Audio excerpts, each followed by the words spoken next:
উনি আমাকে বললো, মা আজকে আমাকে একটু অন্যরকম ম্যাগি করে দেবে? আমি বললাম হ্যাঁ দেবো। তার জন্য আমি ম্যাগিটাকে আগে সেদ্ধ করতে বসিয়ে দিয়েছিলাম। ম্যাগিটাকে সেদ্ধ করে নিলাম, নিয়ে তারপরে আমি সমস্ত সবজি কেটে নিলাম। পেঁয়াজ, ক্যাপসিকাম, বিনস, ধনেপাতা, কাঁচা লঙ্কা, পেঁয়াজ সব দিয়ে আমি চপ করে নিলাম। ম্যাগিটা সেদ্ধ হয়ে যাওয়ার পরে ম্যাগিটার মশলাটা দিয়ে আমি ভালো করে নেড়ে চেড়ে আমি নামিয়ে নিলাম। নিয়ে আমি 3টে ডিমকে ভালো করে ফেটিয়ে নিলাম। নিয়ে চপ করা সব সবজিগুলো আমি ডিমের মধ্যে দিয়ে দিলাম। দিয়ে লবণ আর গোলমরিচ দিয়ে ভালো করে ফেটিয়ে নিলাম। নিয়ে আমি কড়াইতে বাটার দিয়ে দিলাম। দিয়ে আমি ডিমের গোলাটা দিয়ে ঢাকা দিয়ে দিলাম।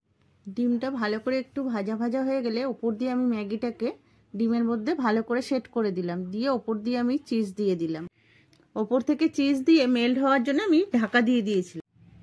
এবার আমি মেল্ট হয়ে যাওয়ার পরে নামিয়ে নিয়ে ছুরি দিয়ে কেটে ওপর দিয়ে চাট মশলা দিয়ে সার্ভ করে নিলাম।